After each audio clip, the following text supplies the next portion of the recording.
Ladies and gentlemen, Mr. Cropper here. I want to talk about meditation. Some people think that it's good. Edith Hamilton talks about this. Let me see if I've got in the Greek Way. She talks about, and I don't know where the quote is. I won't try to find it in this copy. I've got it in my other hardback copy. I've got it underlined.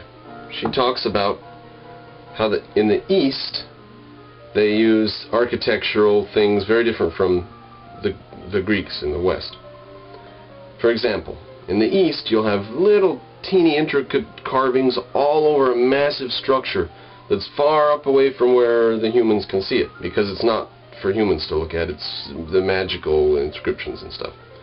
Whereas in Greece you have things that are generally available to sight, to a person on the ground being able to see them.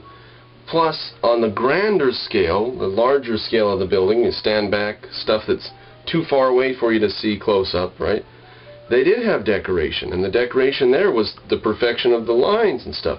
Large sweeping surfaces of granite, perfectly proportioned and made so that they look like they're perfect. There's not even any visual distortion. That's what they considered appropriate large-scale decoration. Okay, so in the East, they don't even measure it by the human. In the West, architecture is measured by the human. What's he going to be able to look at? The guy looking at the building.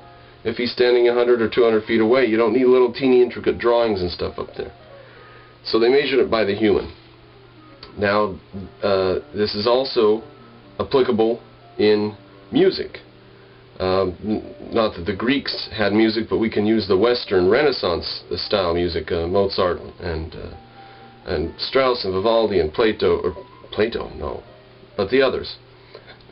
Bach, Beethoven, maybe not a good sense of life all the time with these people, but their music is all mathematical and very, very good. Compared to Eastern music. Now, Edith Hamilton goes over this. She says that even Western music in the churches, Western religious music, has the characteristics of Eastern music.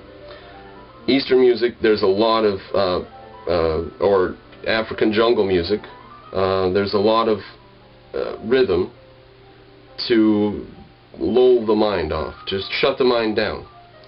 The whirling dervishes in Iran that spin and spin and spin, and then there's the other Muslims in Iran, the men who headbang like this, and they're like 50-year-old men, and their hair's wild, going back and forth, and then they put their turbans on afterwards. It's a very solemn religious ceremony, but they do look like headbanging teenagers or something.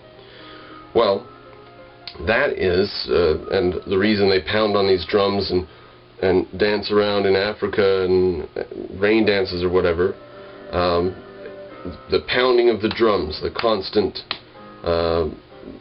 drowning out of any focusing of the mind, of any thought, of any clarity.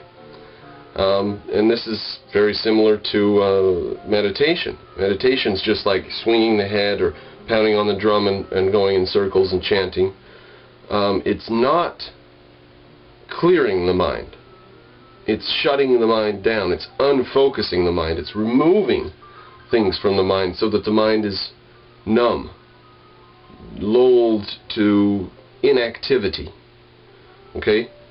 That's what meditation is shutting down the thought process, shutting down the ability to focus. Alright? This is not a way to get yourself to relax. Okay? Shutting down your mind is not a way to clear it. That's a way to push problems into the background that you're later going to have to come around to thinking about and dealing with. No, you should focus your mind. You should think about the things that are bothering you or that you want to get out of your head or whatever. But meditation is not a good thing. It's not valuable. It's as valuable as spinning your head back and forth. Try that. It works. It makes you lightheaded, and if you were a stupid, ignorant savage like the Muslims, you would think that was putting you in touch with a spiritual realm. And you would think that when you sit there and hum and your mind shuts down, you're in touch with something, or you're clearing your mind out or something. You would think that if you didn't know any better, but now you do know better. Yeah, Eastern architecture has no respect for the scale of a human being. Eastern music and African music and Western religious music has no respect for keeping the mind alive.